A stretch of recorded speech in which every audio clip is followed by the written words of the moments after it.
ओम नमः शिवाय। जय श्री राम। राधे राधे मित्रों, कैसे आप सभी लोग। आशा करता हूँ हमेशा की तरह आप लोग कुशल मंगल से होंगे, अच्छे से होंगे, स्वस्थ होंगे, दूसरों की सहायता कर रहे होंगे और अपने परिवारजनों मित्रों के साथ खुशी खुशी प्रसन्नचित होकर जीवन व्यतीत कर रहे होंगे। ऐसी दुआएं मनोकामना मैं भगवान से आप लोगों के लिए हमेशा से करता हूँ। मैं अंकित आप सभी लोगों का आपके अपने चैनल में हार्दिक स्वागत करता हूँ, अभिनंदन करता हूँ। तो दोस्तों, आज आपके सामने फिर से प्रस्तुत हूँ। आज हम लोग बात करेंगे महाकुंभ पर्व के बारे में। ये पुस्तक है जिसमें महाकुंभ पर्व से रिलेटेड सारी बातें जानकारी हमको मिलती है और इसमें जो है पुराणों का भी रेफरेंस दिया हुआ है। ठीक है दोस्तों, तो जैसा कि हम लोग जानते हैं कि जो हमारे पास कुंभ का पर्व है, ठीक है, वो हर 6 साल में और 12 साल में हमारे पास आता है। जो 6 साल में आता है उसे हम अर्ध कुंभ कहते हैं और जो 12 वर्ष बाद आता है उसे हम लोग कुंभ कहते हैं। तो इस बार दोस्तों हमारे पास बड़ा पावन पुण्य कई सैकड़ों वर्षों के बाद ऐसा मुहूर्त आया है जिसको हम महाकुंभ के नाम से जानेंगे, जो कि हमारे पास प्रयागराज में 13 जनवरी 2025 से 26 फरवरी 2025 तक रहेगा। तो जितने भी श्रद्धालुगण हैं, बहुत पहुँचे पहुँचे संत महात्मा लोग हैं, वो सब हमारे पास इस कुंभ में आएंगे और कुंभ में स्नान करने का अपना एक विशेष ही महत्व है। ठीक है दोस्तों, तो हम लोग सेपरेट सेशन में मैं आपको बताऊंगा कि स्नान करने का और जो है तीर्थ में जाने का। प्रयागराज अपने आप में एक तीर्थ है, ठीक है, तो वहाँ पे भी जाने का बहुत अच्छा महत्व है। इसके अलावा हरिद्वार में भी, उज्जैन में भी और नासिक में भी जो है कुंभ लगता है। जो हमारे पास 12 वर्ष बाद जो कुंभ आता है वो हमारे पास हरिद्वार, नासिक और उज्जैन में भी लगता है और बाकी यहाँ पे इलाहाबाद वगैरह में हमारे पास अर्ध कुंभ भी लगता है। तो इसके बारे में सारी कुछ कुंभ से रिलेटेड जानकारी हमारे पास इस पुस्तक में आती है, जो कि गीता प्रेस गोरखपुर से आती है। और इसका जो कोड है दोस्तों 1300 है, आप लोग देख सकते हो। 1300 इसका कोड है, 1300, ठीक है, 1300। तो चलिए इस पुस्तक के बारे में देखते हैं कि क्या चीज़ वर्णित है इतनी सी पतली सी पुस्तक में। क्या कैसे पुराणों का इसमें रेफरेंस दिया हुआ है, प्रमाण के साथ दिया है दोस्तों। तो चलिए सर्वप्रथम गणेश जी का आवाहन करेंगे, उसके बाद हम लोग स्टार्ट करेंगे। तो वक्रतुंड महाकाय सूर्यकोटि समप्रभा निर्विघ्नं कुरु मे देव सर्वकार्येषु सर्वदा। जय श्री गणपति बप्पा मोरया। तुमेव माता च पिता तुमेव, तुमेव बंधु च सखा तुमेव विद्या द्रविड़म तुमेव सर्वम मम देव देवो। जय श्री गणेशाय नमः।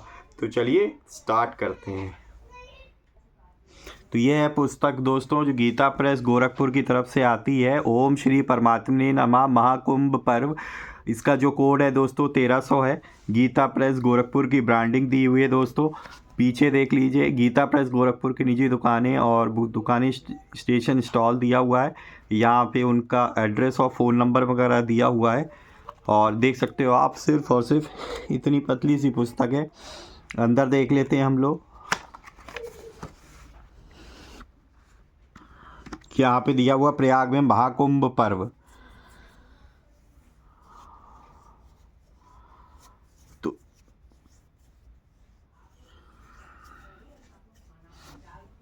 यहाँ पे देखिए, ओम श्री परमात्मने नमः 1300 महाकुंभ पर्व हो। यहाँ पे श्लोक दिया हुआ है। कलश के मुख में विष्णु, कंठ में रुद्र, मूल भाग में ब्रह्मा, मध्य भाग में मात्र गण, कुची में समस्त समुद्र, पहाड़ और पृथ्वी रहते हैं और अंगों के सहित ऋग्वेद, यजुर्वेद, सामवेद तथा अथर्ववेद भी रहते हैं।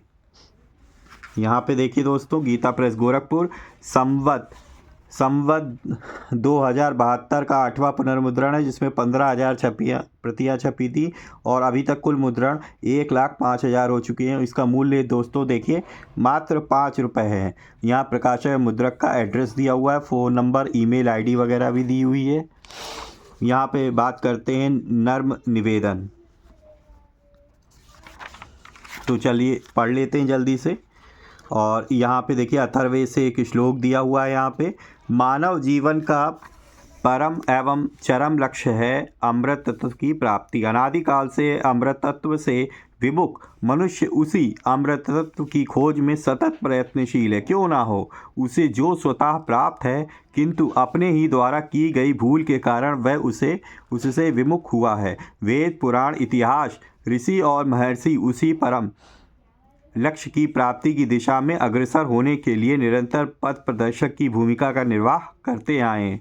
मनुष्य के अचेतन मन में दैवी एवं आसुरी दोनों प्रवृत्तियां विद्यमान रहती हैं, जो अवसर पाकर उद्दीप्त हो उठती हैं। फलस्वरूप दैव तथा इसके विपरीत आसुरी प्रकृति वाले मनुष्यों में सतत संघर्ष होते रहते हैं, परंतु आसुरी प्रवृत्तियां चाहे जितनी भी प्रबल क्यों ना हो, अंत में विजय श्री दैवी प्रकृति वालों का ही वर्ण करती हैं, क्योंकि हमारी संस्कृति का ध्रुव सत्य सिद्धांत है, सत्यमेव जयते। पुराण वर्णित देवासुर संग्राम एवं समुद्र मंथन द्वारा अमृत प्राप्ति के आख्यान से यह स्पष्ट होता है कि भगवान ने स्वयं मोहिनी रूप धारण कर दैवी प्रकृति वाले देवताओं को अमृत पान कराया था। अमृत कुंभ की उत्पत्ति विषयक उक्त आख्यान के परिप्रेक्ष्य में भारतवर्ष में प्रति 12 वर्ष में हरिद्वार, प्रयाग, उज्जैन और नासिक में कुंभ पर्व का आयोजन होता है। कुंभ पर्व के महात्म्य को प्रतिपादित करते हुए कहा गया है कि कुंभ पर्व में जाने वाला मनुष्य स्वयं दान, होमादि सत्कर्मों के फलस्वरूप अपने पापों को वैसे ही नष्ट करता है जैसे कुठार वन को काट देता है। जिस प्रकार गंगा नदी अपने तटों को काटती हुई प्रवाहित होती है, उसी प्रकार कुंभ पर्व मनुष्य के पूर्व संचित कर्मों से प्राप्त हुए शारीरिक पापों को नष्ट करता है और नूतन कच्चे घड़े की तरह बादल को नष्ट भ्रष्ट कर संसार में सुवृष्टि प्रदान करता है। कुंभ पर्व की इसी महत्ता से अभिभूत होकर प्रायः समस्त धर्मावलंबी अपनी आस्था को हृदय में संजोए हुए हृदय तत्व की लालसा में उन स्थानों पर पहुँचते हैं। विश्व के विपुल जन समुदाय को देखते हुए ऐसा प्रतीत होता है कि मानो अव्यक्त अमृत की ही अभिव्यक्ति हुई हो। उस अनंत अव्यक्त अमृत के अभिलाषी इस वर्ष सिंहस्थ कुंभ नासिक त्रयंबकेश्वर में पधार रहे हैं। साधारण जनमानस भी इस महापर्व के महात्म्य के विषय में अनभिज्ञ न रहे। इसी अभाव की पूर्ति की दिशा में प्रस्तुत पुस्तक एक लघु प्रयास है। अल्प साधन एवं समय में किसी बड़े लक्ष्य को प्राप्त करना अत्यंत दुष्कर कार्य होता है। उसमें भी प्रामाणिकता की कसौटी पर खरा उतरना और भी दुरूह है। किंतु संसार के प्रायः समस्त शुभ कार्य भगवान की अहेतु की कृपा से ही उत्पन्न होते हैं। मनुष्य तो एक निमित्त मात्र है। प्रस्तुत पुस्तक महाकुंभ पर्व भी उसी परम प्रभु की अहेतु की कृपा का ही सुफल है। प्रस्तुत पुस्तक को यथा सामर्थ्य प्रामाणिक बनाने का भरसक प्रयास किया गया है। इसकी कथा का आधार स्रोत ऋग्वेद, यजुर्वेद, सामवेद, अथर्ववेद, स्कंद पुराण, शिव पुराण, नारद पुराण, पद्म पुराण, महाभारत तथा पंडित श्री वेणीराम शर्मा गौड़ प्रणीत कुंभ पर्व महात्म, कल्याण पत्रिका, ऋषिकेश पंचांग तथा चिंताहरण पंचांग आदि है। अत्यल्प समय में भगवत कृपा से जो कुछ संभव हो सका है वह आपकी कृपा में समर्पित है। सहृदय विद्वानों से हमारी प्रार्थना है कि वे इस पुस्तक की भूलों को क्षमा करेंगे। आशा एवं पूर्ण विश्वास है कि श्रद्धालु जन इस पुस्तक से अवश्य लाभ उठाएंगे। प्रकाशक तो बहुत ही अच्छा है। तो कई सारे मतलब पुराणों से रेफरेंस लिया गया, वेदों से भी रेफरेंस है दोस्तों, कल्याण पत्रिका से भी रेफरेंस दिया हुआ। अब चलिए इसकी विषय सूची देख लेते हैं। तो विषय सूची में क्या है? महाकुंभ पर्व एक परिचय, फिर अमृत कुंभ की अवधारणा, अमृत कुंभ का स्वरूप एवं प्रार्थना मंत्र, कुंभोत्पत्ति की अमर कथा, कुंभ पर्व का उद्देश्य एवं आध्यात्मिक रहस्य, कुंभ पर्व के आद्य प्रवर्तक भगवान श्री शंकराचार्य, पूर्ण कुंभ और अर्ध कुंभ, कुंभ पर्व के स्नान दिन, कुंभ पर्व का महात्म, कुंभ स्नान की विधि एवं दान का महत्व, हरिद्वार महात्म, प्रयाग महात्म, अवंतिका महात्म, नासिक महात्म, अमृत संदेश। तो टोटल इसमें 15 अध्याय है दोस्तों। अब यहाँ पे आता है दोस्तों सबसे पहले महाकुंभ पर्व एक परिचय। तो महाकुंभ क्या है उसके बारे में दोस्तों यहाँ पे दिया हुआ है, और यहाँ पे देखिए कि श्लोक दिया हुआ है, और ये देखिए आपके पास देख सकते हैं आप, ये ऋग्वेद से श्लोक दिए हुए हैं, और यहाँ पे देखिए शुक्ल वेद से भी रेफरेंस दिया हुआ, सामवेद, अथर्ववेद से भी दिया हुआ है दोस्तों। फिर इसके बाद नेक्स्ट अध्याय है दोस्तों अमृत कुंभ की अवधारणा। तो देखिए गीता से दिया हुआ है, यदा यदा हि धर्मस्य ग्लानिर्भवति भारत अभ्युत्थानं धर्मस्य तदात्मानं सृजाम्यहम् परित्राणाय साधूनां विनाशाय च दुष्कृतां धर्म संस्थापनार्थाय संभवामि युगे युगे। तो ये गीता के अध्याय 4 के श्लोक 7-8 हैं। ये नाना प्रकार के पर्वों का सृजन भी धार्मिक विज्ञानों द्वारा ही हुआ है। उसके मूल में कोई ना कोई अलौकिक विशेषता विद्यमान रहती है जिसे विचारशील ही समझ पाते हैं। उन्हीं महापर्वों में कुंभ पर्व भी है, जो भारत के हरिद्वार, प्रयाग, उज्जैन और नासिक इन 4 स्थानों में मनाया जाता है। वैसे कुंभ शब्द का अर्थ साधारणतः घड़ा ही है, किंतु इसके पीछे जन समुदाय में पात्रता के निर्माण की रचनात्मकता, शुभ भावना, मंगल कामना एवं जनमानस के उद्धार की प्रेरणा निहित है। तो यहाँ पे देख सकते हैं श्लोकों से बढ़िया दिया हुआ है। यहाँ पे नेक्स्ट अध्याय दोस्तों, अमृत कुंभ का स्वरूप एवं प्रार्थना मंत्र। यहाँ पे कुंभोत्सव की अमर कथा।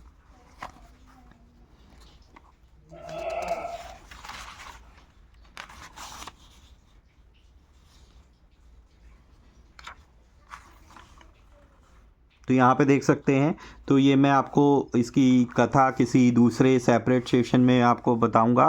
कुंभ पर्व का उद्देश्य एवं धार्मिक रहस्य। कुंभ पर्व के आद्य प्रवर्तक भगवान श्री शंकराचार्य। पूर्ण कुंभ और अर्ध कुंभ। हिंदू समाज में प्राचीन काल से ही कुंभ पर्व मनाने की प्रथा चली आ रही है। हरिद्वार, प्रयाग, उज्जैन और नासिक इन 4 स्थानों में क्रमशः 12-12 वर्ष पर पूर्ण कुंभ का मेला लगता है, जबकि हरिद्वार तथा प्रयाग में अर्ध कुंभ भी मनाया जाता है, किंतु यह अर्ध कुंभ पर्व उज्जैन और नासिक में नहीं होता। ठीक है दोस्तों, उज्जैन और नासिक में सिर्फ और सिर्फ 12 वर्ष वाला पूर्ण कुंभ ही लगता है। यहाँ पे देखिए कुंभ पर्व के स्नान दिन। तो यहाँ पे स्नान दिन बताए गए हैं। और देखिए आपके पास स्कंद पुराण से श्लोक दिया हुआ है, ये भी स्कंद पुराण से ही श्लोक दिया हुआ, उसका उल्लेख है। यहाँ पे देखिए बहुत ही बढ़िया उज्जैन स्नान की महिमा। ये देखिए अवंती, स्कंद पुराण के अवंती खंड से श्लोक दिया हुआ है, उसमें रेफरेंस हमारे पास देता है। कुंभ स्नान की विधि और दान का महत्व। ठीक है, उसकी विधि क्या होती है स्नान की। आप देखिए यहाँ पे हरिद्वार का क्या महात्म है। फिर देखिए दोस्तों प्रयाग महात्म दिया हुआ है इसमें।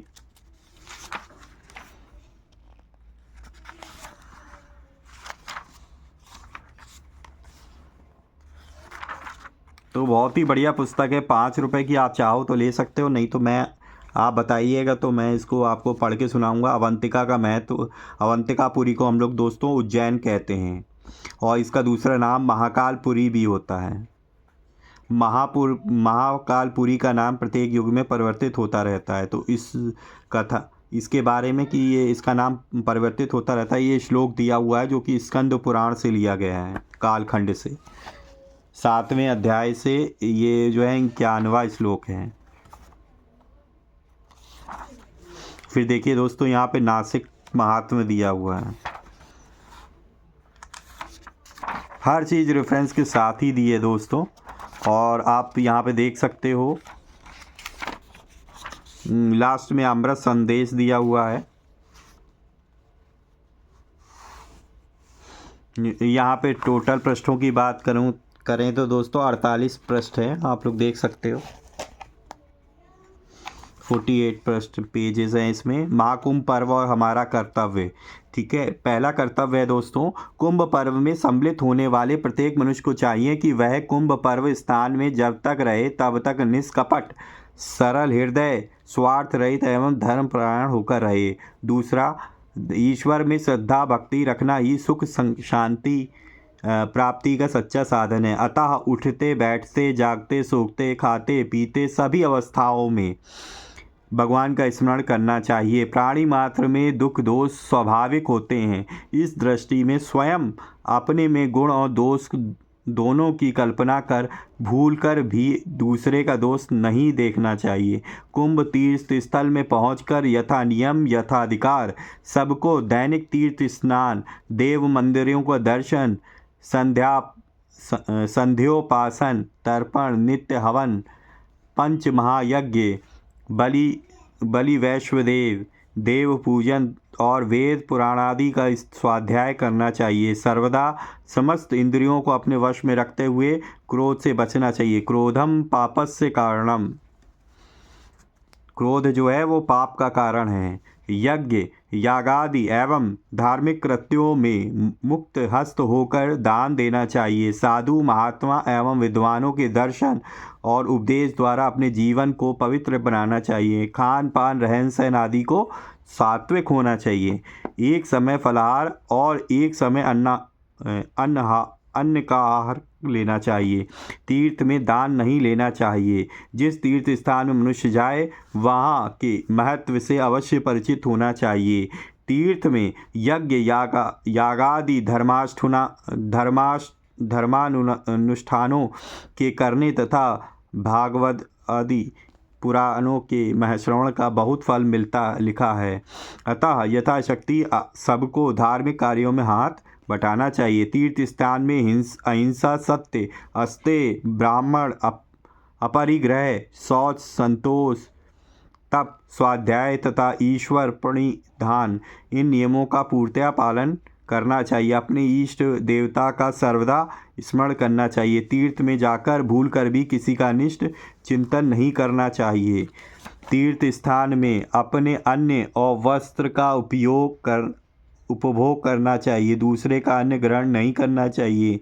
कुंभ पर्व में घृतपूर्ण कुंभ का दान करना चाहिए। यथाशक्ति साधु महात्माओं तथा ब्राह्मणों को भोजन कराकर ही स्वयं भोजन करना चाहिए।